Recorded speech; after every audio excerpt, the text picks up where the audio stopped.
Good morning, good afternoon, good evening, wherever you are meeting us or you're watching this youth conference. Welcome. Welcome to the first panel of this global youth conference with the Charter for Compassion and so many other partners around the world that are joining us. We are stoked to be able to begin the panels from crisis to compassion, youth leading humanitarian responses in times of conflict. We're going to explore here today how young leaders are responding to war, displacement, and humanitarian crisis through compassionate advocacy, grassroots relief, peace building, and community care. It will also highlight youth leadership in advancing human security, protecting livelihoods, and mobilizing action for nuclear disarmament and a more peaceful, just future. We have incredible speakers here with us, and I'd like to introduce them all. We first have Nitish Barole. He is a development and humanitarian professional with deep expertise in youth leadership and disaster risk reduction. He has worked with the United Nations, government agencies, and grassroots organizations to strengthen resilience through education, community engagement, and a capacity development. He's the founder of Youth for Resilience, a youth led initiative that has engaged more than 4,000 young people from 60 countries in programs on climate action, disaster risk reduction, and the Sustainable Development Goals. Nitish also serves as a co-founder of Impacting Youth, a platform advancing intergenerational leadership, youth-led research, and inclusive engagement strategies with global partners. In his work, Nitish has emphasized the role of young people not only as beneficiaries, but as frontline leaders in crisis response and recovery. Welcome, Nitish. Joël Christoph is an economist and PhD researcher at the European University Institute and the founder of 10billion.org, a movement advancing global public good so 10 billion people can thrive. His work spans AI governance, climate smart infrastructure, and compassionate systems leadership. Joel has advised the World Bank and international energy agencies, received fellowships from Harvard Kennedy School and the Atlantic Council, and spoken at the World Economic Forum, ICANN, and UN Youth Forums. A French Japanese dual national, he's passionate about empowering young leaders to build a just, peaceful, and sustainable future for all of mankind. Thank you, Joel, for being here. Haneen Khalid is an emerging scholar, founder, and policy organizer at International Security, a former Obama Foundation scholar, and a recipient of the 2025 Gorbachev Schultz Legacy Award for contributions to public diplomacy. She has over a decade of experience mentoring young leaders in conflict-affected regions, leading a nuclear disarmament movement across South Asia, and facilitating intergenerational dialogues on peace and security. She serves on the leadership team of International Student Young Pugwash and is developing behavioral informed decisions tools for long view leadership while championing youth empowerment in global forums. She holds advanced degrees from the University of Chicago and Princeton Universities. Welcome, Haneen, and thank you so much for being here. And last but not least, Aigerim Seitenova is a human rights professional and nuclear justice advocate from Kazakhstan. She's the co-founder of the Kazakh Nuclear Frontline Coalition, an initiative dedicated to advancing the collective fight for justice for those affected by Soviet nuclear testing in her home region. Aigerim is a third generation survivor of Soviet nuclear testing in Semipalatinsk, an experience that has profoundly shaped her professional career. She's also the producer and director of the documentary film Jara, Radioactive Patriarchy, Women of Kazakhstan, which premiered in March 2025 at the third meeting of states parties to the Treaty on the Prohibition of Nuclear Weapons in New York City. The film has since been screened in person in the United States, Germany, Switzerland, Norway, France, the UK, Japan, as well as through online screenings. Aigerim, thank you so much for being here as well. What an incredible introduction of all four of you. You're all powerhouses. You all have very much experience, education, and all this different moments that you've had in the work that you're doing in your studies and also in the experience that you've had. So I guess I would like to start with the question: what does compassionate humanitarian leadership mean to you in the context of conflict and crisis? And why don't we begin with Joel? Why don't you lead the conversation here for a second? Yes, thank you so much. So, first, it's a pleasure to be here. I'm sure many people say it, but this is a wonderful event. It's great that you've assembled so many people that truly care about helping us to live the best life we can.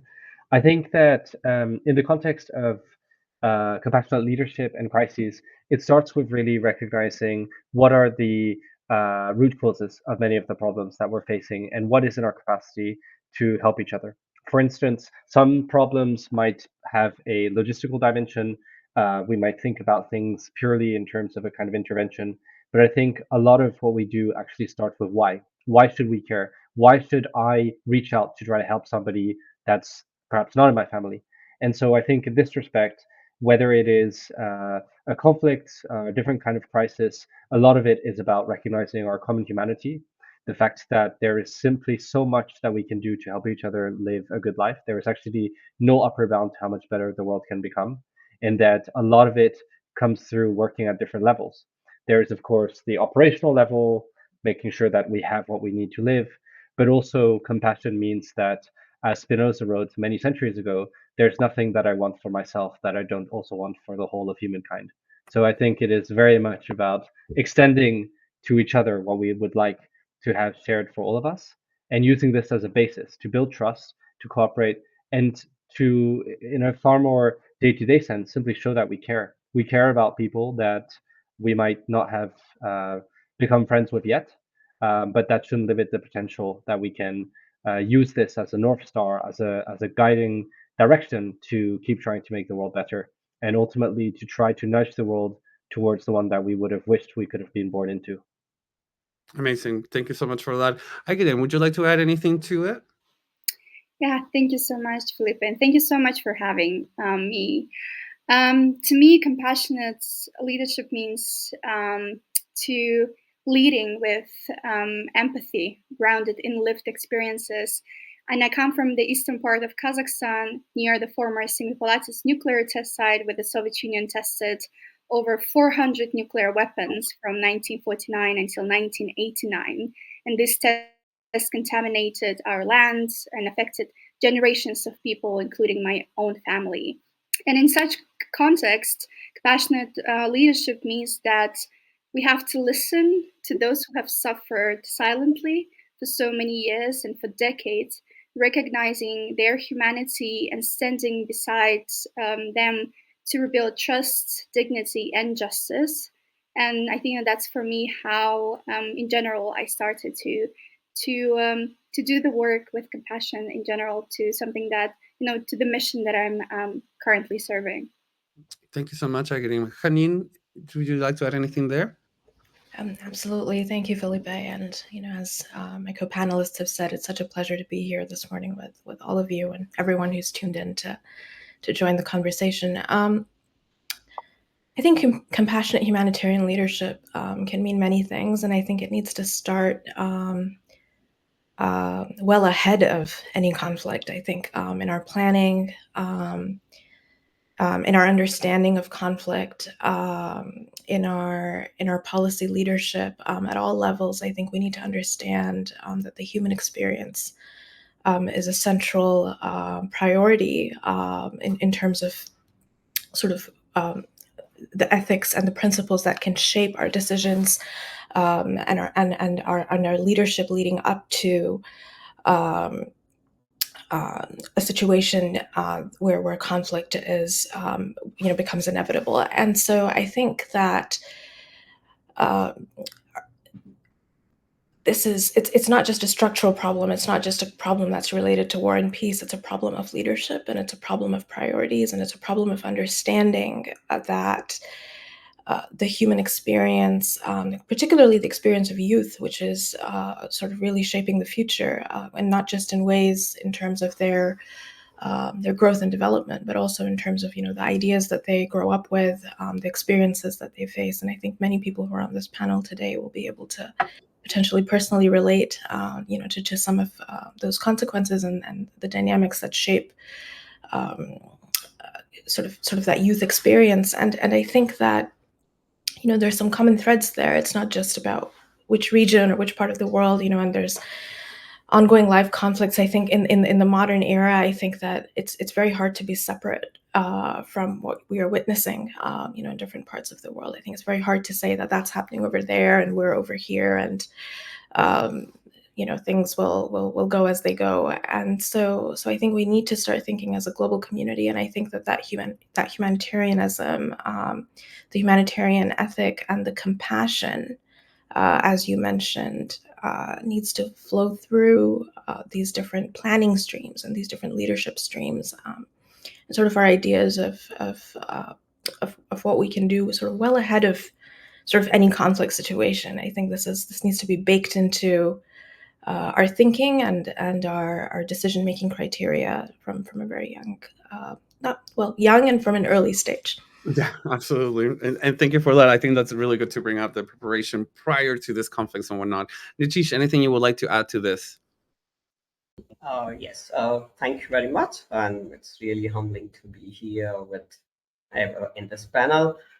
For me, like what Haneen said, and I want to continue from my philosophy, which I believe is, the world is family. So you can't say, like, if something happening anywhere in the other parts of the world, it's not affecting us.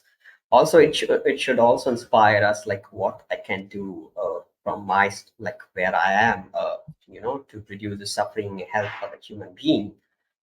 So that's what, like, for me, this leadership means. And of course, there's a like really interesting quote which I follow in my life, which says, "Let's light a candle instead of cursing the darkness." Like, let me take one step which I can do to support other people, especially in the situations right now at the global level where we are living and facing multiple crises at all fronts. And then, of course, the youth leadership is going to play a very important part. Like, leading young people, supporting each other, and then making decisions which is going to affect all of us.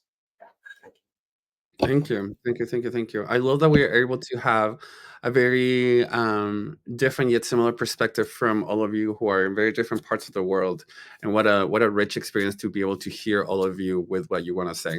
So I wanted to piggyback a little bit on what Joel said.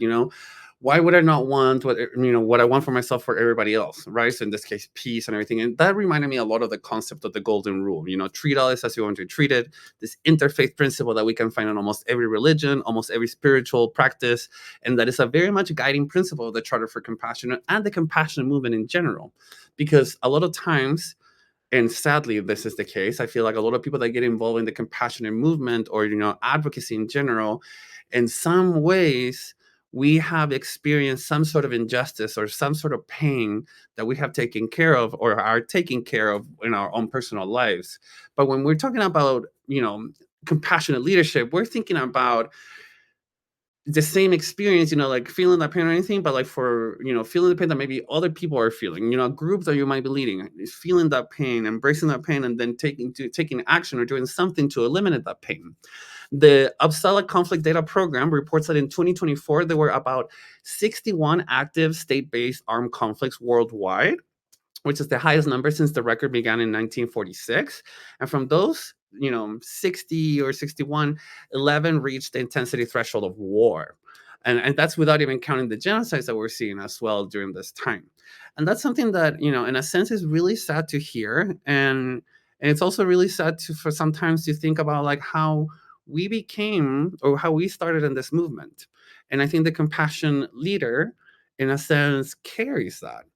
And so what can you say about, like what was it that for you sparked, especially for the young listeners that are, watching us right now, what was it that sparked this in you? Like what was the event or the cause that make you like start wanting to go from awareness to action? And why don't we begin with Nitish, since you finished us first?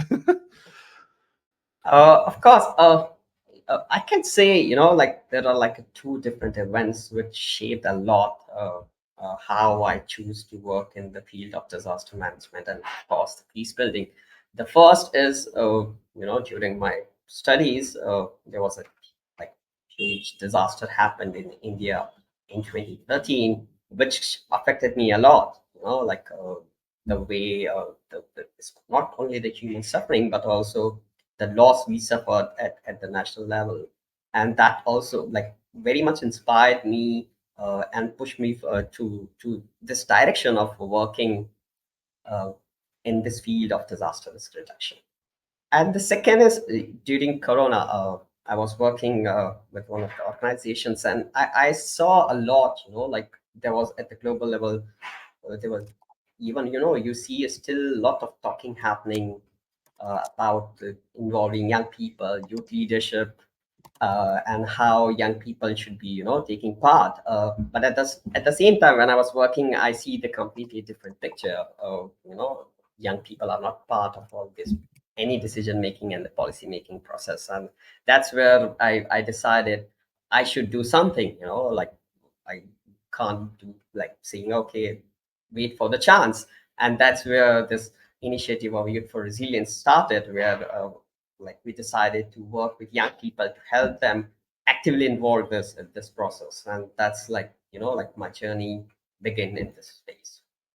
Beautiful. And I think that's very powerful and important to mention in this case is, the youth in general, in so many ways, I think it gets a little patronized or not even included on the table when it comes to decisions. The youth might be involved in the volunteer work. The youth might be involved in being told what to do and what to do or how to do it. But when we're talking about compassionate leadership, youth seems to be missing in on the table. And that's obviously not the youth's fault, but it's like, what we're seeing as like the leadership in general that is gonna like take over this movement. And so I guess Haneen, I mean, and everybody else that will, that is in the panel, like, not only share with us how you maybe got started on this, but also how is it that you were able to get yourself on that table? How were you able to like, bring your perspective and your passion and compassion into these conversations? Yeah, that's a great question, Felipe. And I think it takes a little bit of looking back and reflecting in terms of, what worked and what didn't, and sort of, like sort of what was sort of the mix of circumstances that kind of pushed, I guess, for myself into this direction. And I would say that, for me, I think human security has been, a huge consideration, a huge part of my experience growing up, sort of, let's say, lack of human security. And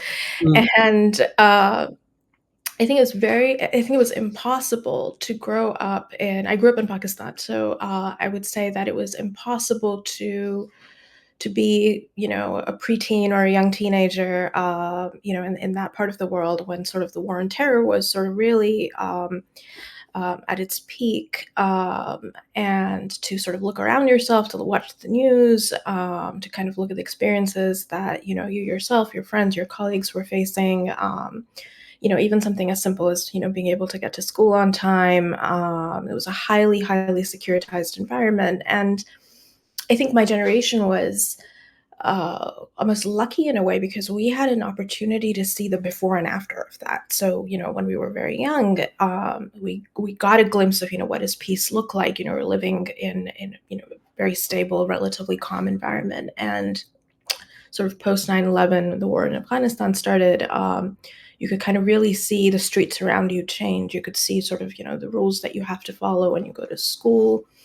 And it became sort of like the common vocabulary of every day for everybody. And I think, I was, not a teenager yet, or I was sort of beginning to get into that stage. And I think, I had a lot of questions. I had a lot of questions that the adults around me were either, not capable or not willing, or, or the leadership was not really thinking of the youth in terms of, what some of the decisions that led to these kinds of outcomes for the general public. And I will say that I think in that part of the world, there still hasn't been a public reckoning, right, of what was that experience like for an entire generation that grew up with that experience. And I think that, as I began to learn more about this, I sort of, picked subjects in school and then college that kind of helped, push me deeper and deeper into that conversation, to your second question about, how did I begin to get involved? That was sort of the obvious route available, to a young person. So you ask the people around you, and at the time, the people around you are your teachers, your friends in college and so on. So for me, it was, it was about asking questions. It was about asking why. And, more and more as you get into that, you begin to realize that a lot of the decision making that leads to the outcomes that you as an individual or regular person are facing is happening somewhere far, far removed and far, far away from where you are. And so that pipeline from decision to impact is actually, complicated and quite distant. And so for me, I think part of the motivation has been, how do we reduce that distance? How do we sort of bring those two elements closer together, and how do we prioritize, the end user, so to speak, in this experience, instead of the interests that are driving some of these decisions. So I would say that's kind of the through line that has pushed me in this direction. That's manifested in many ways in talking about nuclear disarmament and climate change and so on. So Beautiful. Thank you so much. Joel? In terms of how I got involved, Yeah. well, I can't pinpoint it to one thing, but I would say the most important thing that happened to me is that I was almost killed in a car accident, and my whole family was injured, and we were all in different hospitals. And I came close to losing everything I have. But I was lucky. I survived, and my family recovered despite many surgeries and difficulties. And I realized that just as we say it takes a village to raise a child, it actually takes the whole of humanity to make our global civilization possible. All the doctors, the people that have contributed to all these supply chains and that make sure to maintain this entire system of global trade, health, the way that we resolve problems at the local, national, and international level, and how we diffuse different technologies like we've done with the internet and all these other things that become part of our day-to-day lives, and how we satisfy our preferences and try to have the best quality of life possible. And when I started to think about this a lot more, I would also ask myself the question, now that I'm still alive, what should I live for? What should I do with this life? And I realized that nobody has an obvious answer, but you can consider it as almost a question that's thrown back at you. What will you do with this life? Who knows how many lives we'll have? We don't know what happened before we existed. But it seems to me that the most inspiring way it's been put, in also a secular sense, is by the writer Kurt Vonnegut, who survived the fire bombings of Dresden, and then he became quite an outspoken peace activist. And he said that the reason that we are here is to help each other get through this thing, whatever it is. And this thing is this entire life, this fact that we exist in this universe as it is. Now, there's definitely many other ways to take it, but I've also gradually realized that it is simply so satisfying to try to help people, to try to really um, help each other, also to see that in some sense all of us are suffering, probably on multiple different levels. And we might not be able to eliminate all sources of suffering, but we can certainly help each other. And it starts with showing that we care. And so every day I try to do what I can, and I hope that 100 years from now, people will gradually take this to perhaps be the default position, that we should try to help each other get through both the small things and the large things, because we are all we've got. Absolutely. Thank you for that. And how true is that? Aigerim, anything that you would like to add to this? Yeah, I would like to add 2 points. So my turning point of when I, was when I first heard of my grandmother's stories about the tests. So how she would tell how the sky would flash or the ground would shake, and yet no one dared to speak or ask what was happening for 40 years. And she and so many of others carried a lot of illnesses and grief, but also resilience. And that's when I realized that the story of my community and the affected communities around the world is not, they are not the stories of suffering, but also stories of strength. And understanding that silence protects injustice, I decided to act and to transform this pain and trauma into advocacy and action.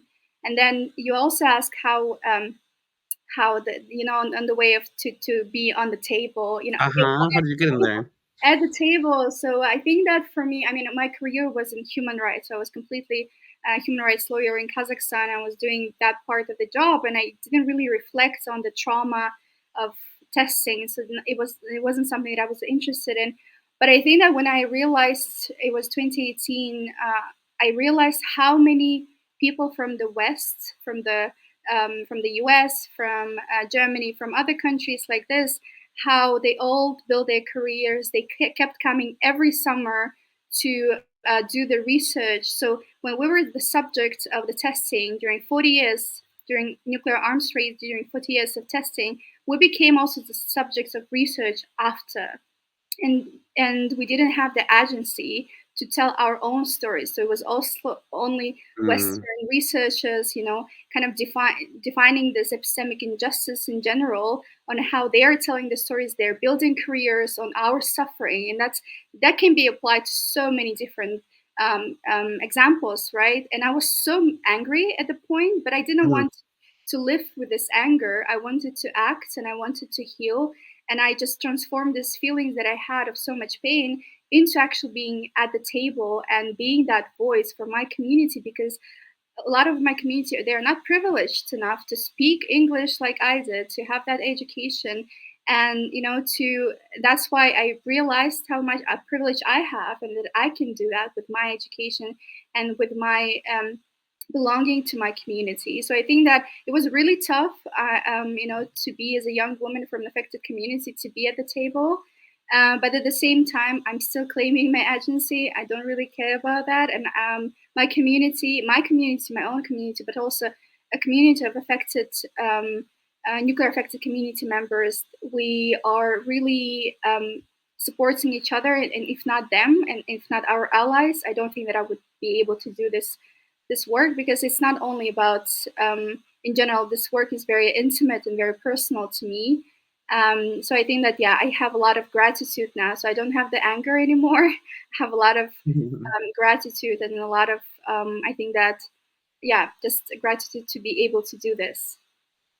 Amazing. Thank you so much for that. And thank you all for sharing deep personal experiences. And like a lot of it is trauma, a lot of it's a lot of pain or anger, like you were saying. All of them can become catalysts for action, right? For our compassion. How they can bring us to do more because we want change. We want to create something different. And I love that you were mentioning about how in a lot of areas in countries that, we're subject to research for everything, the Western narrative and culture, bringing this story into their perspective instead of bringing it from the perspective of the people that have been suffering or anything is so real. And it's so upsetting. But at the same time, I do believe that in these times, because of social media, because of, more people with access to technology and the internet, we're able to see stories from the ground, from the people that are suffering, from the people that supposedly being research and studies. So that brings a lot of democratization to the content and information that we receive from around the world, which is lovely and also horrible at the same time, because we do see a lot of truths and realities that maybe were omitted in those researches or in that narrative from the Western society and civilization. So thank you for that. What a great point to bring up. So I think I want to move a little bit more into, we're in the table, we are, bringing our knowledge, bringing our experience, learning from other people, and, from mentors and whatnot. What have been some of the challenges that you have faced in engaging with or supporting displaced communities, and how have you navigated them with empathy and respect? And I will leave it for anyone to open. 3, 2, 1.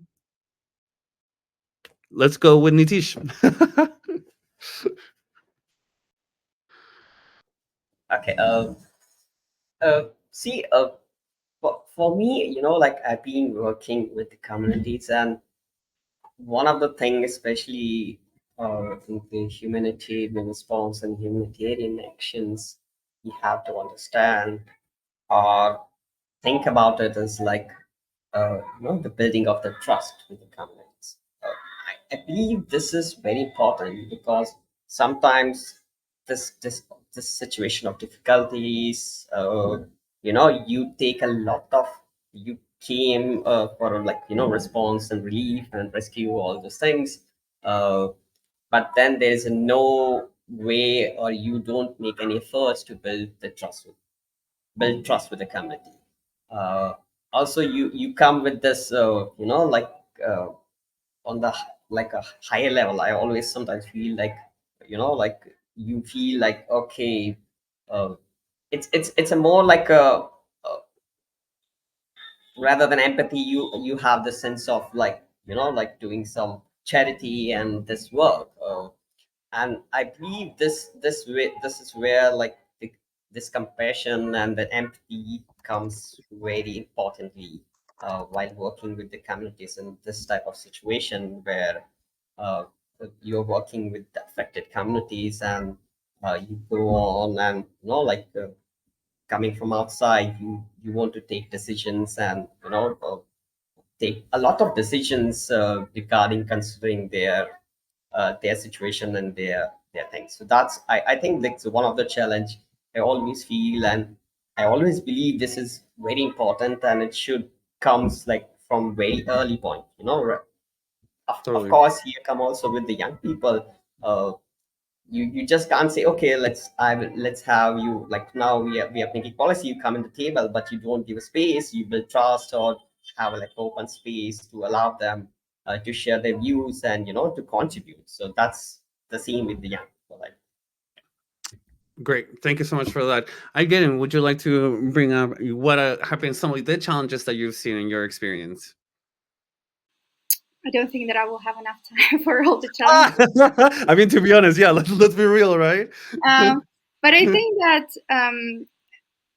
for a lot of communities around the world, affected communities, and so I will be very clear, a lot of affected communities, they're mostly from formerly colonized countries. So, all the nuclear arms states like the UK, the US, Russia, I mean, Soviet Union, it's a very difficult topic, but they all come from formerly colonized and indigenous communities. So most of the time, and up until now, there is a lack of recognition, and I think that's a very big part, which has then the consequences for the rest of the things that we're trying to achieve for nuclear justice that we're talking about. And when we talk about nuclear justice, we do not limit it only to that part of are affected because of ionizing radiation, because it has a lot to do with gender justice, with racial justice, with a fair access to healthcare, for example, and it has a lot to do with recognition, because most of the states that impose the suffering on our communities, they have never were held accountable, and have been not held accountable for what they did. So there has been no reparation. There has been no recognition in that part. I mean, a little. I mean, has been, but a very little part of it. And I think that because there is this lack of recognition, there is deep distrust. I think that what Nitish also said about distrust and mistrust to different institutions in general, and that goes to so many levels of it for our community. And I think that we our nuclear legacy is not the part of displacement because of the war. It's a history of displacement because of radiation, which contaminated lands. So I think that there are so many challenges on so many levels. All the socioeconomic rights that have been violated because of that, and also so many attempts to create the memorialization efforts of what happened, and all the stories of being left without recognition is a big part for my community, for a community from Maohinui, from French occupied Polynesia, and the rest of other communities. And these challenges that we face are, I think that they all, if I go back to communities itself, they all unite us as well at the same time, because if we are so different, I mean, from the Pacific to Australia, I mean, Australia is also, but also to Kazakhstan, and from Algeria, which suffer from the French test. I think that we're so different, but all of these challenges that we are facing because of displacement that was caused by ionizing radiation, it all unites us in the end of the day. So I think that that's something that I just wanted to bring a little bit of that, thread of hope in the end. Thank you. Thank you. Thank you. Thank you. And how true it is, like it might be suffering in one area of the world, but it's only one world. And so at some point or another, something connects to it and becomes an effect somewhere else. So the interconnectivity is real, and more so now than ever before. So thank you for that perspective. Haneen, compassion, I mean, challenges and whatnot, and what are you facing right now? Yeah, I think I really resonate with what my co-panelists have said on many levels, and I think Aigerim is absolutely right that sometimes the challenges are structural and they're baked into sort of the process of how we do things, and what sort of the norms are. And no matter where you are, and sometimes across issues as well, you begin to see some of those structural inequalities and inequities. And, there is a sense of, how do you how do you define, what the change needs to be in this context, and how much of it is up to you, and how much of it is to do with the communities that you are sort of aspiring to represent. What are the voices that you have to prioritize? What are the choices that you can make? And I think this has been a very real question for me sort of over the years. What are the choices that you can make that do not perpetuate, even sort of in subtle and unknown ways, the inequalities that are systemic, that you may not really even be aware of? So you don't want to, in beginning to be in this place of leadership, you don't want to sort of unknowingly almost replicate some of the dynamics that were holding you back, when you were sort of on the outside. Mm-hmm. So I think that takes a lot of that takes a lot of compassion, and also for yourself, right? Because sometimes you it's hard to know, and there isn't a clear roadmap, there isn't a clear precedent. I think this is something that, honestly, it's like a shout out to this entire generation and to the youth of today in terms Truly. of navigating, what does this transition need to look like? And I've been very, very privileged and fortunate because, I've had opportunities to connect with folks working in the climate movement, folks working in the nuclear movement, and sort of, around the, patriarchy and sort of, gender, different issues. And, these are, I think, common themes that, young people and young leaders are trying to break barriers that have never really been addressed before, and that never have been articulated, that have never been, and so what does it mean to be a global community, and a global community of conscience, and a global community of support as we sort of, navigate these challenges? I think one of the groups that, Joel and I are both a part of is Young Pugwash. And, to me, like, that is one of the groups that's really at the front line of navigating, like, what does it mean to be this kind of an international community, where people have different kinds of challenges. It's even about, and I think the charter also, we're working across different time zones, right? These are all, I think, everyday details, sort of on the highest level, and then down to sort of the nitty gritty of what we have to sort of navigate. But they are part of, I think, this new culture and this new way of, how can we support each other? How can we meet each other where we are? And I think, to me, there's a great challenge in that, but then there's also a great opportunity, because we have a chance to, I think, build a culture of change, and build a culture of leadership that has, that can speak to different legacies and different traditions and different parts of the world, and even different issues, and sort of build sort of like a common community, a common tapestry almost, right, around that. And so what would that look like? And so I think, as Aigerim said, that there is a great challenge, and there's also a really great opportunity here. Mega opportunity. Thank you so much for that. And so we are 11 minutes away from ending this incredible panel. Thank you so much, all of you, for the answers, opinions, and the inspiration that you're providing in this conversation. I kind of wanted to finish with a question that I think most of us are experiencing, and I'm guessing including you, because it's been a year, right? It's been a rough 2025 for many reasons, from genocides to wars, conflicts. I don't even know where to begin, but I think that a lot of people are experiencing compassion fatigue, and that is so real. And so, but at the same time, so I want to ask you a little bit about how do you address your compassion fatigue, but also, in 2 minutes or less for each of you, I want to see what advice would you offer to the young people who feel overwhelmed by the scale of global crisis, but still want to make a difference. So very much related to your compassion fatigue, and then the advice that you can give to our young listeners today. So 2 minutes each tops. Let's begin with Joel. Yes, thank you. I'll give it a try. So I think that first, it's completely fine that you feel the struggle and you can feel tired. And most importantly, take care of yourself, because it's the only way that you're going to be able to take care of others longer term.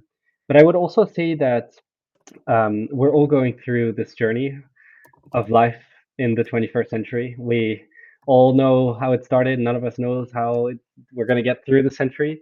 And we're all figuring it out together. We're actually all on the same team. All these uncertainties we have, how we feel, how new technologies and institutions might develop, what decisions will be made, nobody knows. But we can help each other.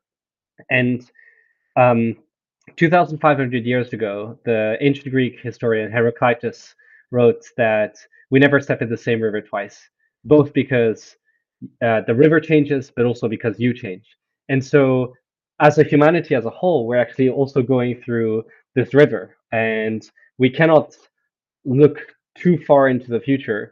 But I think the most important is to recognize that a lot of the solutions that worked in the past might not work in the future. We are going to have to experiment. It's a bit like the saying, everything has to change for everything to stay the same. And we are one global team. And sometimes people forget. Sometimes we become too entangled in the small picture. But in the end, we're all connected. We all breathe the same air and live on the same planet. And I think that remembering this can give us the courage and even the audacity to dream bigger than we would dare to do if we were purely acting by ourselves. Today, a great idea can spread far faster than a virus. And so we should let the best ideas spread around the world. Cool, I love that. Thank you, Joel. Let's go now with Aigerim. So I'll start with myself and then I'll go to the advice. I stay grounded by remembering where I come from and my community's resilience in general through 40 years of testing and the strength of women who have taken care of the community and children under this radiation reminds me that the resilience is collective and it's not individual. For this reason, I created the documentary film about women in Kazakhstan who are this invisible survivors, and that was my part of healing from all the years of trauma, but also all the years I've been actually involved in the field as well. Um, and I sustain myself through community care, as I mentioned before. So through community care of my own community, but also of all affected community members throughout the world. And as someone who lives with chronic illnesses because of ionizing radiation, for me, resting is important. So when I need to rest, I have to rest, which is very difficult because it feels like you're posing when the world is burning. But I think that it's very important to pause because then you are not able to do anything else. Then I try to share responsibilities, and I think that what is really important is to celebrate every small steps that we take in general, every success, and if it doesn't even feel like a success, we still should celebrate. And my advice, I know that a lot of people have been feeling terrible, and that's okay, because if you are not feeling terrible, I mean, it actually means that you're a human being right now, especially at this time. So I think that my advice, apart from doing the amazing work that everyone is doing at this panel, but also those who are connected, is to reach out to your friends, to stay connected with your community, to have the time for yourselves, to take care of ourselves, and to see how, in general, how there are different threats that can connect us with each other, and to stay compassionate, even if it feels like that you can't do anything. I think that most of the time, a lot of us, and I see it a lot of among my younger peers, that a lot of people feel burned out at the moment because of so many things, and it's important to reach out for help and also to stay connected with your friends and to see what other steps you can do to make the change. in general. So yeah, I would say that to take care of yourselves and to not forget about that, because we all need people like you. The world needs that. So yeah, I think that I'll stop here. Amen. Thank you. Haneen? Yeah, thank you. I think this has been a very this question has been very alive for me, over time, and I think recently as well, in terms of, as you said, Felipe, compassion fatigue, and then also what are personal rituals that can actually be collective rituals, right, in the face of that. And in some ways, I think as I reflect and as I'm beginning to try to learn about this, there's the sense that the personal and the collective mirror each other in a way. And I think what we need to understand is that no state that we might face or no feeling that we might be caught up in, however difficult it might be, is the end of the line. I think that there is one of the things I've been reflecting on recently is the need for rituals of collective grief.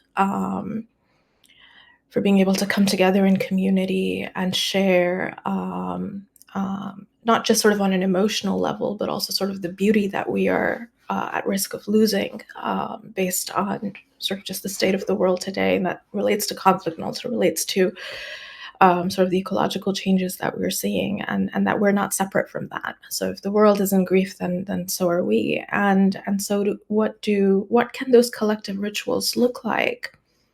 And how can we begin to understand that there is the possibility of healing, maybe on the far horizon, within those rituals, and also that there may be the possibility of something new on the other side of them, and that we won't know that until we're able to sort of almost alchemize this current state that we see ourselves in. And so I think for me, the answer to really both your questions is being able to see a certain light on the horizon, even if we're not really able to see it right now, to have faith in that, to trust that, and to know that we are the architects of what shape that light can take going into the future. And that's not something we can pass off to a different generation.